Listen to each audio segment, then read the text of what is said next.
ọjọ́ rẹ̀ bí àná dàgbò mi bá ìlú polúkúrú muṣu ewé tàgbà ǹjẹ́ yan wọn níṣu abẹ́ orí ewé rí ṣùgbọ́n ẹ ò fẹ́ wí abẹ́ orí àgbà ẹ̀rí àtẹnujẹ ló fẹ́ pa yín pẹ̀tẹ̀pẹ̀tẹ̀ taná ní ìpọ̀pá ẹni bá tàgbà kó lọ́mọ ọ̀tẹ̀ ní ṣé bẹ́ẹ̀ lẹ́ máa sùn ẹ bá sọ pé ò mọ kankan ẹ̀yìn àrò lẹ́ máa wá ṣé bẹ́ẹ̀ lẹ́ wá ń ṣẹlẹ̀ o. Change is an inevitable phenomenon in human existence. ẹ̀yìn àrò lẹ́ máa wá lẹ́ wá ń ṣẹlẹ̀ o. It is constant, ní sùúrù tí ò lérè unavoidable, and ever present. tí kò ṣeré wọ́n ṣàlẹ́yọ̀ tí ò However, the direction given to change and the manner in which it is managed determines whether it results in progress, development, stagnation, or its decline. nǹkan ṣàlẹ̀ yẹn ń jẹ́ ká gbàdo tó dé láì sọ. It is on this note that I welcome you to Pinpoint, one of the most informative, educative, analytical, and thought-provoking program from the stable of a favorite radio station frequency, IPA 102.7 FM, transmitting live from Imrele in our local government area. ó kúkú ṣiṣẹ́ ó dẹ̀ rere. Pinpoint is a current affairs and editorial analysis program designed to keep our listeners abreast of events, developments, policies, and issues that continue to shape the Nigerian political, economic, social, education, and security landscape. ní sùúrù tí ò lérè kí ni iṣẹ́ tí kò ṣeré. As the nation evolves through various challenges and opportunities, this program provides a platform for objective analysis, informed commentary, and constructive engagement on matters of public interest. nǹkan ṣàlẹ̀ yẹn ń jẹ́ ká gbàdo tó dé láì sọ̀rọ̀. On the program Pinpoint, we take a closer look at government policies, national developments, political activities, security concerns, economic trends, educational reforms, and other topical issues that affect the life of Nigerians. wọ́n ṣàlẹ́yọ̀ tí ò lórúkọ ó kúkú ṣiṣẹ́ ó dẹ̀ rere. ẹ̀dẹ̀ sọ pé a ṣì wà lọ́mọdé. It should be noted that beyond merely reporting events, Pinpoint seeks to examine their causes, implications, and possible solutions. àrò lẹ́ máa wá lẹ́ wá ń ṣẹlẹ̀ o. kí ni sùúrù tí ò lérè. These possibilities, thereby empowering our listeners with the knowledge required to make informed opinions and contributions to nation building. ẹ̀dẹ̀ sọ pé a ṣì wà lọ́mọdé. nǹkan ṣá. An important feature of this program is our interactive feedback, where listeners are given the opportunity to participate through phone calls and other communication channels. lẹ́ wá ń ṣẹlẹ̀ o. kí ni sùúrù tí ò lérè. kí ni ṣe. This feedback segment enables members of the public to express their views, opinions, observations, and suggestions on issues discussed during the program. ẹ̀dẹ̀ sọ pé a ṣì wà lọ́mọdé. nǹkan ṣàlẹ̀ yẹn ń jẹ́ ká gbàdo tó dé. Your voice matters. títí lọ sọ ọ̀rọ̀ tó ní láì ló sọ. Your opinions count. and your contributions enriches the quality of public discourse. Kí ni iṣẹ́ tí kò ṣeré? Wọ́n ṣàlẹ́yọ̀ tí olóko. Ó kúkú ṣiṣẹ́ ó dẹ̀ rere. Ẹ̀dẹ̀ sọ pé a ṣì wà lọ́mọdé. Nǹkan sálẹ̀ yẹn ń jẹ́ ká gbàdo tó dé. Once again, I welcome you on board Pinpoint, the program that goes beyond the headlines to uncover the facts, analyze the issues, and provide clarity on matters affecting our society. Tí ò lérè. Kí ni iṣẹ́ tí kò ṣeré? Wọ́n ṣàlẹ́yọ̀ tí olóko. My name is Akin Adebayo, and I'm honored to be your host. Stay tuned as we begin today's edition of Pinpoint. We'll be back in a minute. Please don't change the dial. Nǹkan sálẹ̀ yẹn ń jẹ́ ká gbàdo tó dé. Láì sọ̀rọ̀ gidi lọ sọ, ọ̀rọ̀ tó ní láì ló sọ. Aláti fi lákàyèsí ká sọ̀rọ̀ síbi tọ̀rọ̀ wá. Ṣé bẹ́ẹ̀ lẹ́ máa sùn o? Ṣé bẹ́lẹ̀ máa sùn? Èèyàn lẹ́ máa wà. Ṣé bẹ́lẹ̀ máa sùn? Mẹ́wàá ń ṣẹlẹ̀ o. Ṣé bẹ́ẹ̀ lẹ́ máa sùn o? Ẹ bá wo ṣẹ́jú wa kan. Èèyàn lẹ́ máa wà o.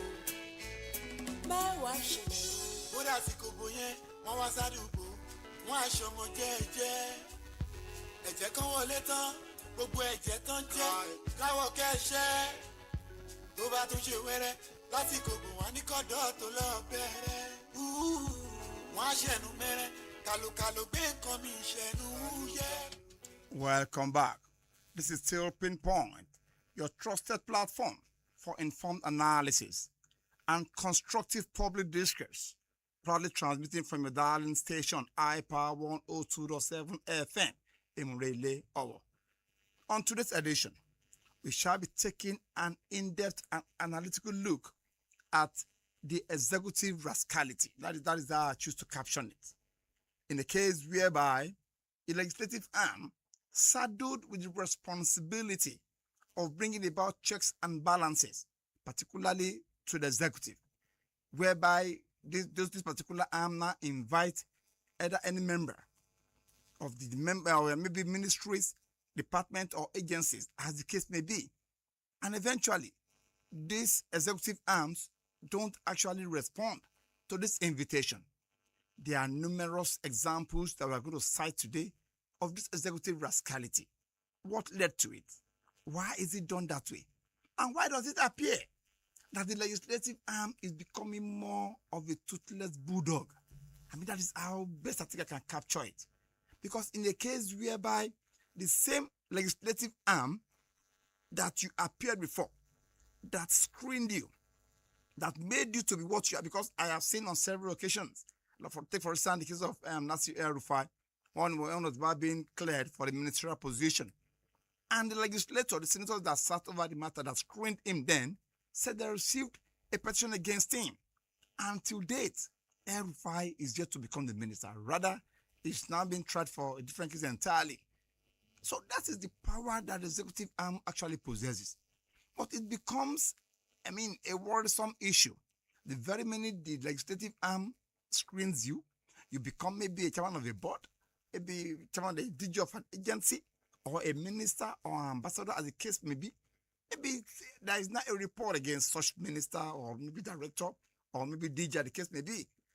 And the same legislature that actually screened you before you could get to that position now invites you. And to everybody's amazement, and to my own amazement in particular, they seems not to honor such invitation. Is it not that they've become overlord? Is it not that they've now known the terrain, thereby not honoring invitation by the legislative arm that screened you before you become a minister or a chairman or a director general of an agency?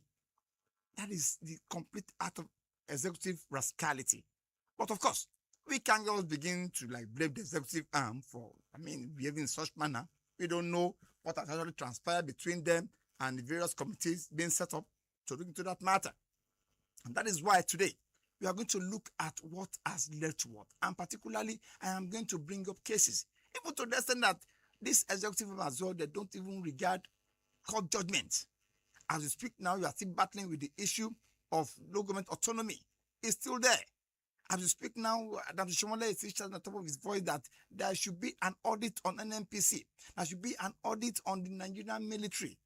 But unfortunately, the legislative arm seems not to, should I say, I don't want to start using derogatory, adjectives on this platform. But of course, it's like the legislative arm, they don't seem to understand what they are actually meant to do there. This on this note, that in today's, one of the papers today, actually discussed the issue, the controversy surrounding the alleged Presidential Foreign Investment Promotion Council, deepened as the House of Representatives intensified its investigation into the disputed agency, issuing a 48 hours ultimatum to ministries, departments, and agencies accused of frustrating its probe. That is the other committee set up to look into that fake agency. That is the presidential, what's it called? The Presidential Promotion Council. A fake agency for that matter. Now they are being called. Even the NSA. Okay, let me continue. The investigation was launched following an allegation that the council operated as a government agency, despite questions over its legal foundation, with lawmakers examining how it appeared in official records and if public institutions facilitated its activities. The development came amid fresh twists into the matter, including the summon of Foreign Affairs Minister, that is the person of Bianca Odumegu Juku, by the House Committee. Despite this, the ministry sending a representative to appear before the panel, as well as the withdrawal of Fem Falana, a senior advocate of Nigeria, from the legal representation of the embattled alleged Director General of the Council, that is Adeni Adeyemi. The House Ad Committee investigating the allegation established fundings and operations of the Council warned the 14 MDAs that it would deploy its constitutional power to compel compliance if they fail to appear before the committee. Must the legislative arm,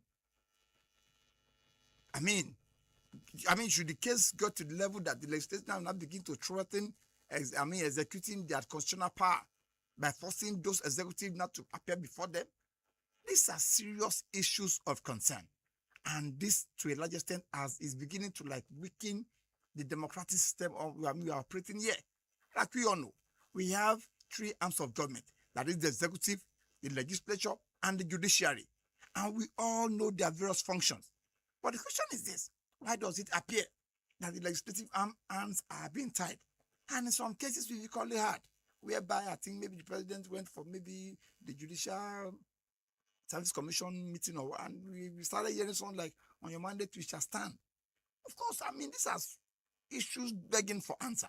That's why I said today we'll be discussing on the executive rascality in ministries, departments, and agencies. Please stay tuned and don't change the dial.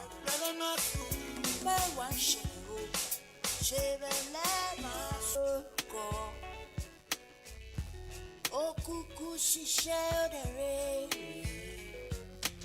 ha ẹ̀dẹ̀ sọ pé a ṣì wà lọ́mọdé nǹkan sálẹ̀ yẹn ń jẹ́ ká gbàdo tó dé láì sọ̀rọ̀ gidi ló sọ ọ̀rọ̀ tó ní láì ló sọ aláti fi lákàyèsí ká sọ̀rọ̀ síbi tọ̀rọ̀ wá ṣé bẹ́ẹ̀ lẹ́ẹ̀ máa sùn ó.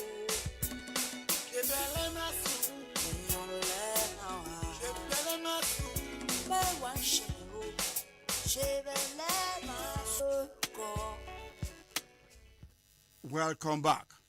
Like I said, today we shall be discussing an editorial analysis on executive disregard for legislative invitation as a threat to constitutional democracy and accountability. Democracy is not sustained merely by periodic elections. It flourishes when institutions respect the Constitution and discharge their responsibility without fear or favor. The doctrine of separation of powers emphasizes three coordinate arms of government, that is, the executive, the legislature, and the judiciary, each independent but accountable within a framework of checks and balances. There must be room for checks and balances. In Nigeria, there has been growing concern over the attitude of some ministries, departments, and agencies of government towards legislative oversight. Increasingly reports emerge of agencies head ignoring invitation from committees of the National Assembly or state houses of assemblies, repeatedly requesting adjournment without sufficient justification, or sending junior officers incapable of responding to critical questions. These are serious issues. You are being called either as a minister, either as the director general of an agency, or a chairman of a board. You will now send a low cadre officer to go and be defending what he or she knows nothing about. And you now begin to imagine, like as we all know, the president is the one citizen, the vice the number 2, the Senate president is the number 3. I think why the speaker is number 4, and the CJN is the number 5 person in the country. In the case whereby the number 3 person, which the Senate president is heading the committee, or even if he's not the one heading the committee, so far he constituted that committee, it is then presumed that is the one presiding over that committee. And you now call a minister an appointee for that matter. Because as we all know, before you can become a legislator, you must have been appointed, you must have won an election. And elected, duly elected, representing the people, representing Nigerians, now called on you to come and give account of your stewardship to the Nigerian you are holding brief for. You now begin to turn down such invitation. Or in a worst case scenario, like the case of Bianco Juku that was invited. He now sent, that's the Minister for Foreign Affairs, he now sent a low-ranking officer to go and defend what he or she knows nothing about. I think now the other committee now of the House of Representatives is now threatening to actually execute the constitutional authority or power they are saddled with. The question is this: must this issue degenerate to that level? And moreover, why does it appear that the executive arm are feeling like overlords, thinking that they can be accountable to the legislative arm, the people that represent us, even represent the so-called ministers or directors or chairman of any of ministry departments and agencies? These are serious questions. Please don't change the dial.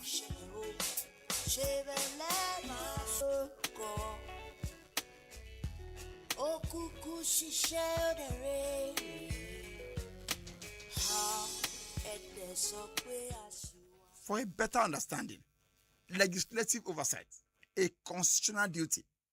The legislature is vested with the constitutional responsibility of making laws, approving public expenditure, and overseeing the implementation of government policies and programs. Legislative committee therefore invite public officers to, number 1, defend budget proposals, explain the implementation of appropriate funds, account for government projects, clarify procurement processes, investigate allegations of corruption or inefficiency, evaluate policy implementation. These invitations are instruments of accountability, not personal attack on public officials. But unfortunately, in the Nigerian context, that is why you begin to hear witch hunting. And that is why it actually amazes me. The former civilian governor, thank God, is in the public space in person of Godwin Emefiele.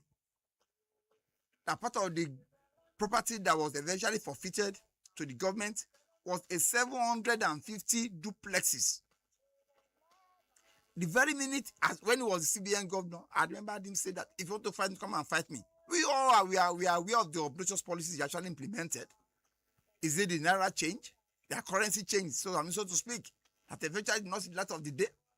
As I speak with you, some people did not recover from that singular act of his, from that policy somersault, or should I say from that, like I said, it's just best known to him anyway. This same man, the very minute he was asked to come and begin to give account of his stewardship, we now saw him carrying one of the, even a Bible that cannot be held by the Pope of the Catholic Church. He will now hold the same Bible, now going to court. I mean, you can see the way at which we use religion, we use ethnic, we use politics, sentiment to just whip up unnecessary and undue sentiment on the people. And before you know it, people will start saying all manners. I remember the case of James Adebayo when he was being alleged of being in prison formerly in the UK. He came to Nigeria, denied it. I remember when that case was brought up, he was back contesting them. And right there in the court, someone appeared and said he's the one that actually went to prison then. Then I said that person is bearing the third name, and that was when I knew that his full name was James Ibori, or we were knowing them to be James Ibori. The person now said the third name is, the person now said is one bearing James Ibori, and it becomes a serious issue. How come you can be bearing the same three names with the same, with another person? And lo and behold, he did his governorship for the period of 8 years. He now went to the UK. Eventually, the cases he denied in Nigeria, the cases he pled not guilty to in Nigeria, the cases that he was discharged and acquitted in Nigeria, the same case he served a prison term for in the UK. That's not even the worrisome part of it. But do we believe that the very minute this guy was released, immediately he landed at the Abuja airport. He was given a red carpet reception. People now begin to ask, someone that just had a guilt, do you know what these people said? People said, now our money is for now leave them alone. Though we know it must have been sponsored, but even at that, how could some people descend so low to now you can come and welcome your person? This is understandable. But you now went to the extent of you saying that now our money is for making them leave them alone. I begin to imagine how much would have been given to those people that actually went to that rally or to that welcome ceremony or to that welcome back home party to be saying that now our money is for making them leave them alone. Do we realize that the very minute the federal government now filed a petition that money should be repatriated, the same people from Delta State begin to advocate that is the amount that you be sent to them. But the government said that you just respect your own money. Why not asking again that money should be sent to you? These are the parallel states we find ourselves in the Nigerian system. And that is why it's very easy for somebody like Godwin Emefiele, after embezzling billions, in fact, even as we speak, we are even yet to actually give a round figure of what, because that 750 duplexes, if valued, I cannot just imagine the amount that comes out of it. Because if somebody like what's it called, this Attorney General Federation, Malami, profited just 48 properties, so we can imagine what the civilian governor would have done. So these are serious issues of concern. Please don't change it out. Still be your station, iPower 102.7 FM. Transmitting live from Emurele here in our local government.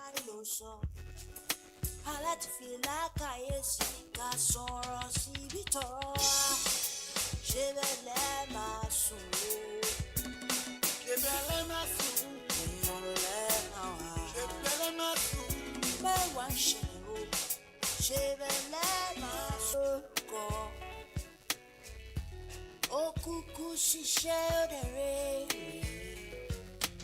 ha ẹ̀dẹ̀ sọ pé a ṣì wà lọ́mọdé nǹkan sálẹ̀ yẹn jẹ́. The question now is this: what may be driving this attitude of non-compliance to invitation from the executive arm? I'll start by saying that number one, some executives perceived that they are supreme.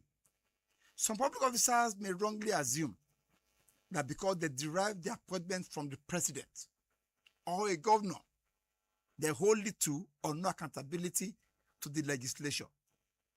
And that is one of the major problems. Such perception contradicts the constitutional principle that every public institution remain accountable under the law.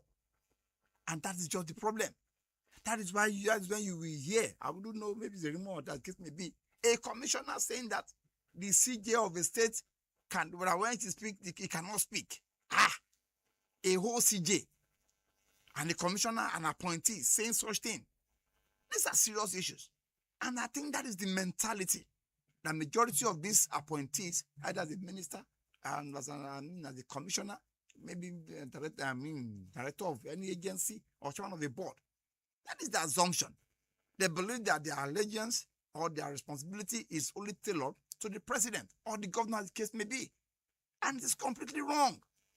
And but of course, I'm sorry to say this, like we always said, the majority of the so-called legislators, in the course of their so-called oversight functions, would have gotten themselves involved in, and that reminds me of the case of I've forgotten his name. He was then the majority, I think maybe majority minority leader, Elumelu, the guy in charge of even Farouk Lawan as well. I remember vividly. Farouk Lawan, one of the most audacious outspoken legislature in the 1999-2003, assembly. Very vibrant, very eloquent, very cerebral. He handled the case of, I think, maybe oil subsidy or thereabout. And lo and behold, he fell victim. That is why I keep on asking, what could be our price? Myself inclusive. What could be my price? Is it that I'm so holy that maybe I cannot be tempted or I don't have a price? It seems to me that everybody has a price. Because I never believed that a old Farouk Lawan could fall victim of such act. And you know what? How the mighties are falling. It felt like a pack of cards. A whole almighty Farouk Lawan. 4 attempts were made to impeach the then president, person of Olusegun Obasanjo. The entire 4 attempts were made, we were sponsored by Farouk Lawan. Very, very eloquent. And lo and behold, he fell for Femi Otedola. In the case of the oil subsidy saga, and eventually consumed him to the extent that he served a prison term, Farouk Lawan. You know, for anybody that are familiar with the kind of person Farouk Lawan is, you will know what I'm talking about. You will know the angle at which I'm experiencing, I'm expressing my opinion. I'm expressing my feeling, my emotions. Because give it to him when it comes to vibrancy. Give it to him when it comes to legislations. This is the guy that sponsors bills. Brilliant bills. But lo and behold, he fell victim for the least thing anybody can ever think of. And he served the term. Recently, he was granted the presidential pardon by President Bola Tinubu. But is that enough? And these are the serious questions that is begging for answer. That's why does it appear, and that was what I said the other time, that it's possible in the course of their so-called oversight function, because an oversight function simply means that they can oversee the activities, in the National Assembly or maybe House of Assembly. Each member of the legislative arm, maybe there's a committee, chairman and members of that committee. They will oversize maybe a particular ministry, department, or agencies. We never can tell what has actually exchanged hands in the course of doing that oversight function. We never can tell. So it is possible that these are part of the indices that has actually made the hands of the legislature to be tied. It has made them a toothless bulldog. That is actually incapacitating them. But as time goes on, we might go into that and bring out facts regarding that. Don't change the dial.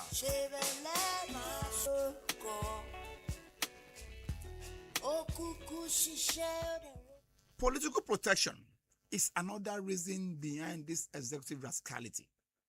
Agencies' heads who enjoy strong political backing may believe they are insulated from legislative scrutiny, reducing their incentive to cooperate with oversight. Like I said the other time, every member of maybe the state or national assembly belongs to a particular committee, and those committees are saddled with the responsibility of overseeing the activities of ministries, department, agencies. And that is why at times I begin to imagine when some people, I remember in this country, the very minute maybe somebody is announced as finance commissioner or minister, as the case may be, you will see maybe that senatorial district, that state, or maybe that person's family, friends rejoicing. It's just like, you see, I don't seem to understand it.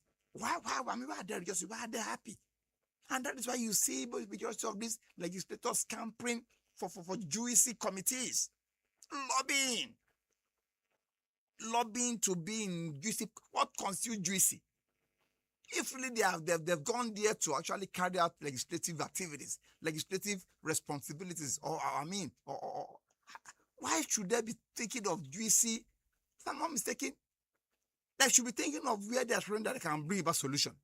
But lo and behold, you see them looking for juicy committees, try to oversee it for reason best known to them. And that is why till tomorrow, in this present 10th assembly, I will continue to give it to Adams Oshomole because he has actually moved bills on some grounds. Is it the problem of NNPC? Is it the problem of Nigerian military? Should I shock you? Those are the two major conduits that is actually in fact that has been a threat to the finance of this country, to the pocket of this country. So maybe as a result of this, that is why it appeared that some legislators are incapacitated. Their hands are tied. They are becoming more of a toothless bulldog, just like we are experiencing. How could the legislator suborn the Minister for Foreign Affairs? And lo and behold, she sends somebody to go and represent her. Is she too big that she cannot appear before them? People that you appeared before when you are still scampering, when you are still lobbying to occupy the position. As time goes on, we look deeper into what led or what has been leading to this executive rascality to the legislators.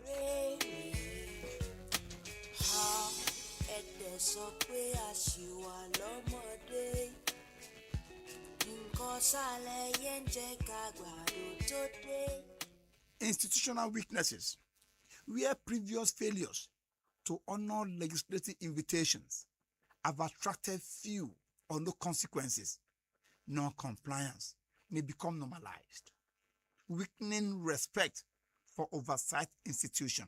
Of course, this is very, very direct. The very minute you don't scapegoat maybe ministry, department, agencies, or individuals or personalities, of course, what do you expect? The very minute decision is extended to someone else, there's a precedence. In law, there's a precedence. Yes. Which means that there's a pattern. If you don't go, nothing will happen. As time goes on in the Nigerian state, they will tell you to don't worry, it will fizzle out. And that has been one of the major look, either that committee will see the light of the day or not is immaterial. But it's good when there are stringent measures, when there are punitive measures, when punishment is being meted out to any person that is invited and turned down such offers. But in a case whereby if the person did not even appear before the committee and nothing happens, what will you now tell, or should I say, what punitive measures, or how will you now handle someone else from another ministry, department, or agency that you invite and refuse to come? These are serious issues. And that is why this stuff like this continues to weaken the legislative institution. It continues to weaken oversight functions. And like I said, that Yoruba will say, and maybe I forgot it. Yeah, thank you very much. He that has eaten, what is called fried plantain, you know how sweet it is, very, very ripe one. It becomes difficult for you to not say the truth. Because ododo, Yorubas, we have, there are ways we are very, very blessed when it comes to, romance with words. And so which means that so far that you've been bribed in one way or the other, there is no way you can say the truth. Your mouth has been blocked from saying the truth. Should we say this is part of what is actually constituting this non-regard for the legislative arm of government in the Nigerian system?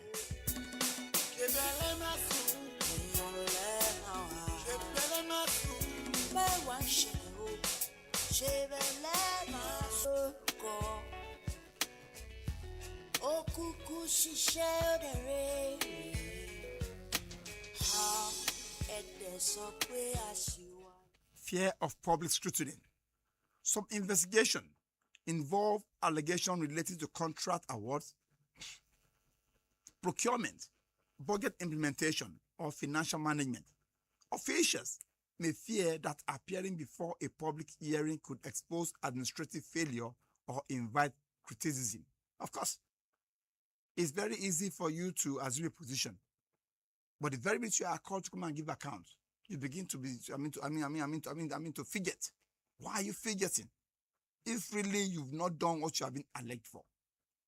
And of course, why does it appear that there's the legislator that actually invited, or the committee, or the oversight committee that invited them, could not even press charges, couldn't take it further? It's simply because something might have exchanged hands. And the very minute things begin to exchange hands, it becomes even difficult for you to preside over the matter. I remember vividly during the NDDC saga, when a particular chairman was asked to recuse himself. In fact, the chairman of the committee that was overseeing, that was actually investigating the matter, I won't mention his name here, he was asked to recuse himself because his name was right there before him. His name was mentioned as being a beneficiary of that of the loot that actually took place there in NDDC. For those of us that are familiar with that matter, you know what I'm talking about. I said that was not enough. Right there before the full glare of the entire nation, the chairman of the committee, a particular professor, I've forgotten his name, collapsed. Staged a collapse. Because that's not how to collapse if you want to collapse really. Staged a collapse. We've seen in the same country where a particular person was being charged to court. And after the proceeding, he never knew that a camera had been stationed in his room. He was on crutches, everywhere bandaged. He now, he was very, very weak. According to how he appeared then, the very minute he entered his hotel room, somebody that limped with 2 crutches into his hotel room, dropped the crutches and started praying. It baffles me. That's the kind of country we find ourselves. There are so many dramas going on when it comes to accountability. The very minute maybe the legislative arm succeeded in bringing one person to come and give account, you now start seeing another matter of dramas. You now start discovering that is when that person will fell here. I remember a case whereby Mena, Pencom chairman, was brought to the court. And right there, this is somebody that embezzled the money of, people that served the country meritoriously for 35 years. He embezzled their money. And the very minute Mena is being summoned, is being invited to come appear in the court. That is when he fell ill. I will speak now. When the case of an NPC was to be brought up, that should be investigated, Mele Kyari is there in Germany receiving treatment. Before they was not sick. The very minute, it's only in this country, when you are called to come and give account of your stewardship, that is when you see them getting sick. That's where you see them applying to go and take care of themselves abroad. For how long shall we continue with this shenanigan? But of course, are the executive arms to be blamed? Personally, I don't want to blame them. It's as a result of the legislators not even knowing the power they are wearing. And of course, maybe they're getting themselves involved in something that cannot be, that they don't want to be, they don't allow to be exposed. These are serious issues begging for answers.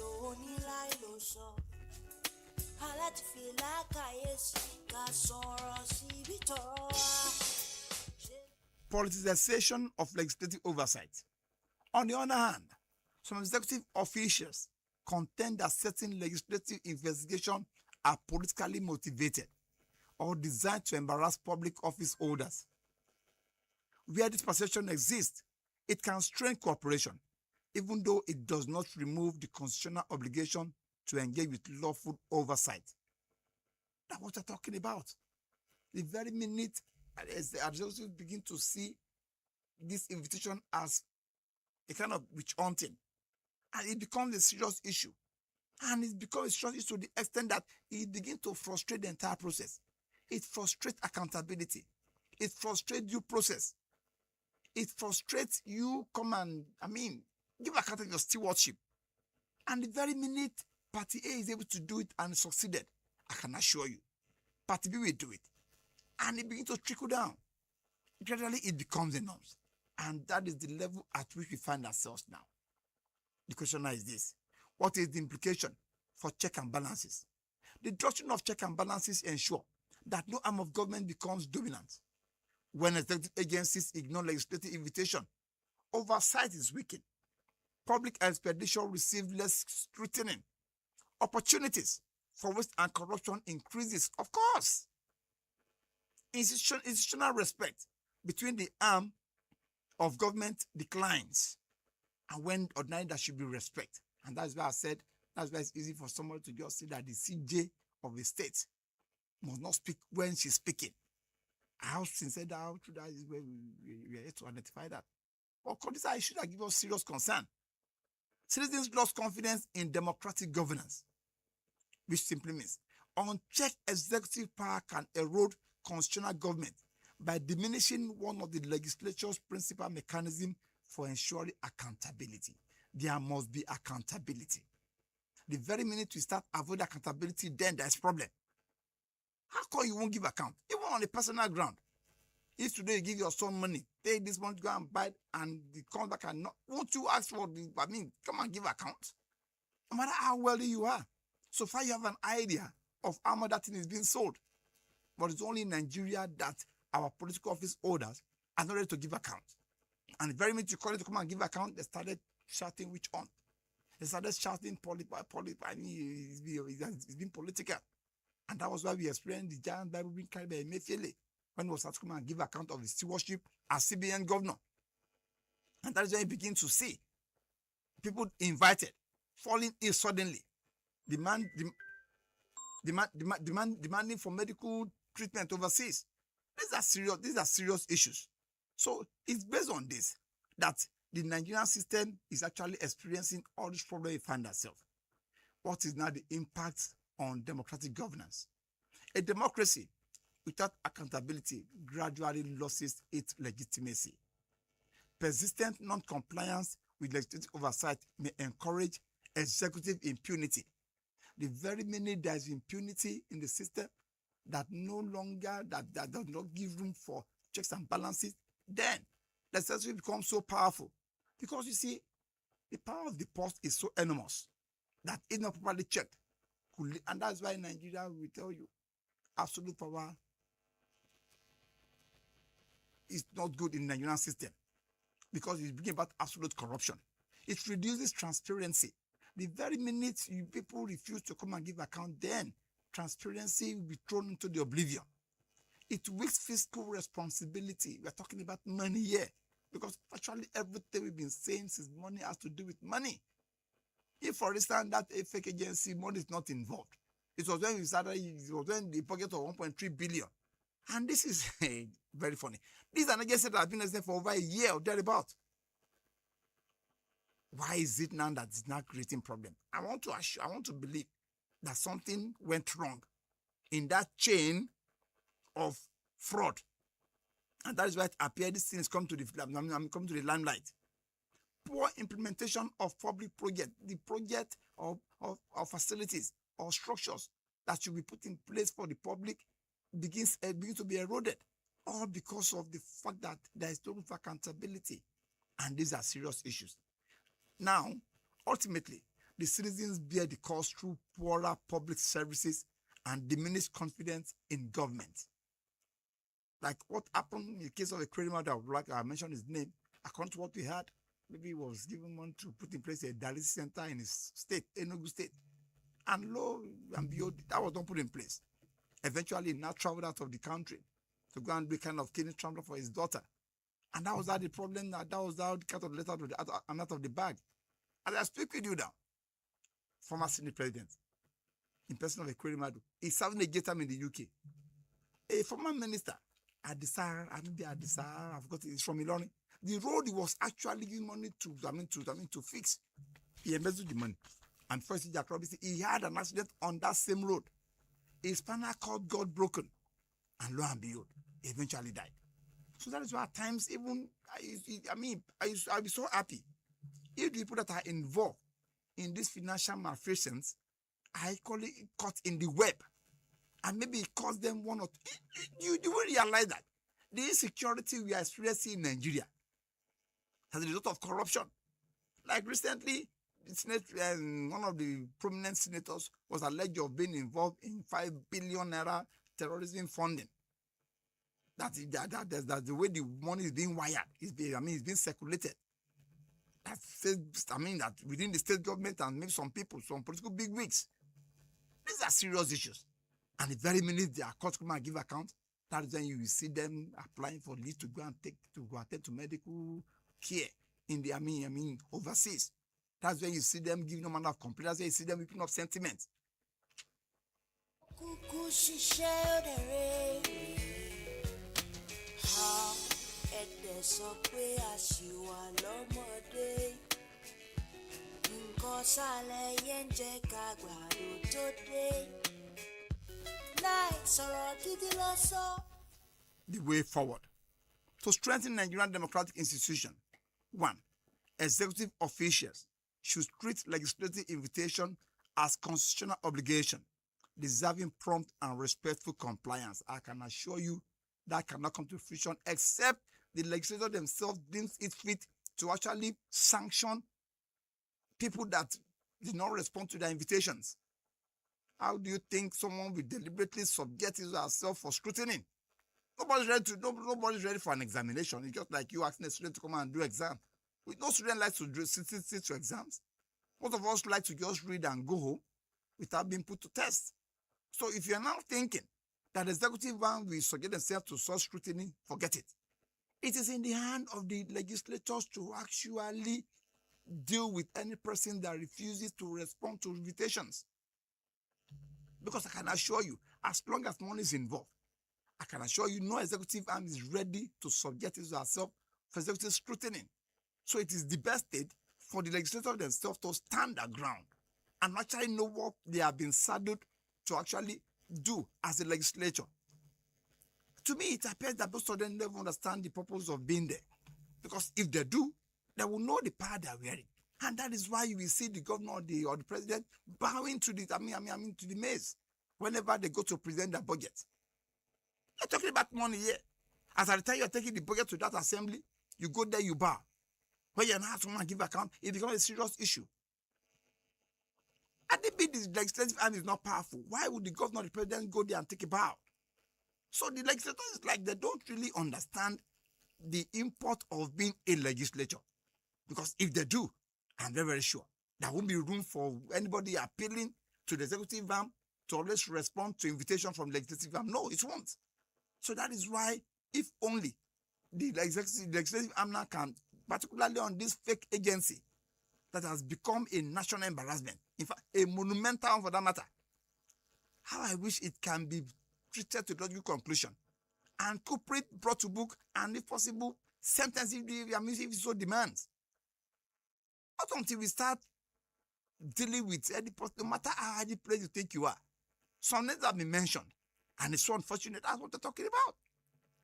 In the case whereby a particular person's name is mentioned, and that person, and at times some people say they will resign. In Nigeria, we don't resign until we are completely removed from the position. We don't resign. So to me, there are many ways by which legislators can make sure that their actions or their orders or their invitations are honored by the executive branch. Legislators should conduct oversight professionally, avoiding intimidation or partisan excesses. Existing legal mechanism for enforcing lawful summons should be applied consistently where justified. Greater institutional dialogue between the executive and legislature should be encouraged to reduce unnecessary conflict. Well, citizens, civil societies, and the media, that's our own realm, should continue to monitor both executive performance and legislatures like the way I'm doing now. Like I said, everybody has a role to play in this matter. And that was why I deliberately read out an excerpt from the dailies to our hearing the other time, so that I can know that I'm playing my own role. So that every other person equally plays its own role. The strength of a democracy is measured not by the power of its leaders, but by the resilience of its institutions. A constitutional system functions effectively only when every arm of government recognizes the authority and responsibility of the others. Where executive agencies repeatedly disregard lawful legislative invitations without adequate justification, the principle of accountability, transparency, checks and balances are weakened. Conversely, where legislators exercise oversight responsibility and executive cooperate in good faith.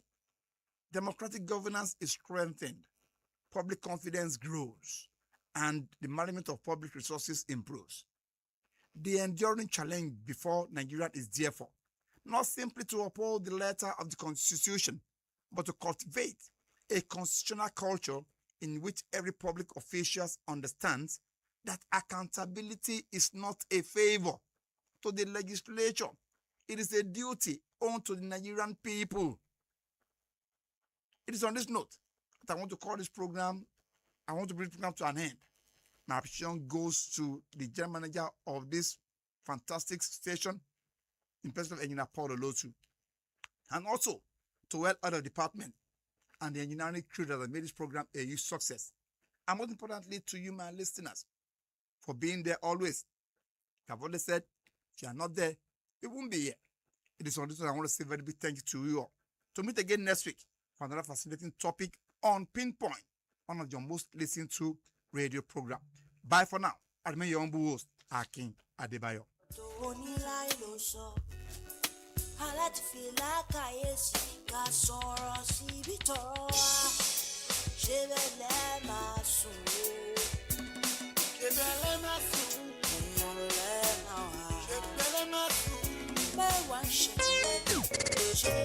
This is High Power 102.7 FM, your number one source for reliable news, impactful conversations, uplifting music, and community-driven content. We inform, we inspire, we connect. High Power 102.7 FM, the pride of the people.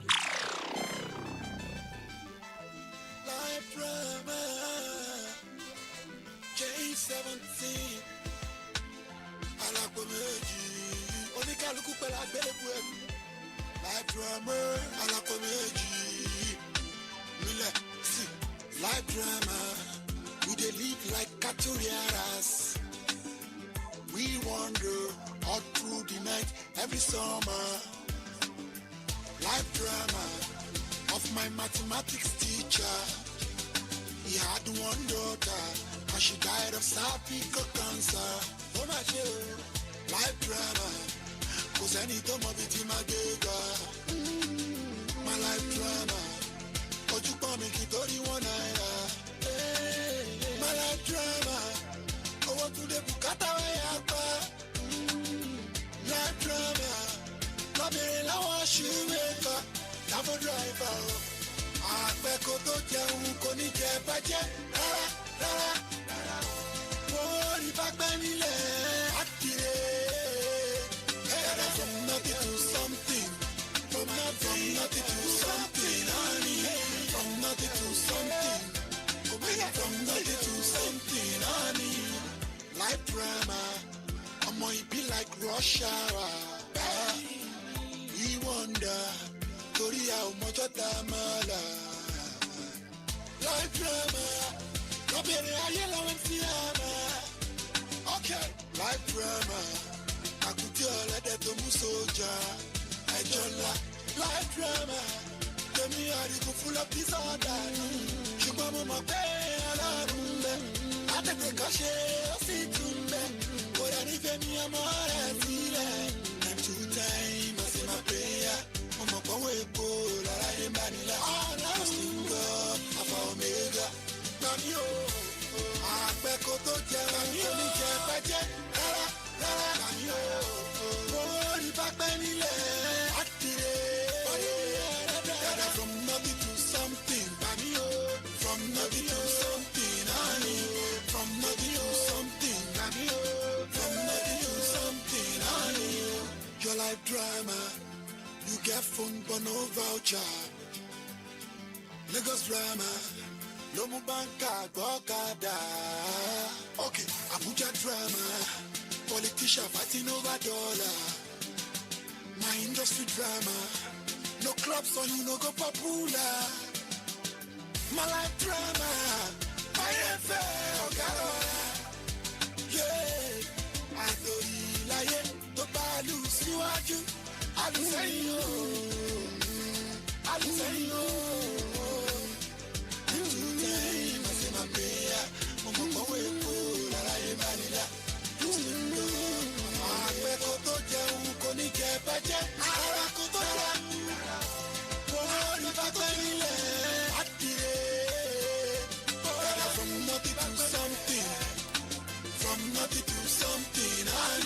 From nothing to something.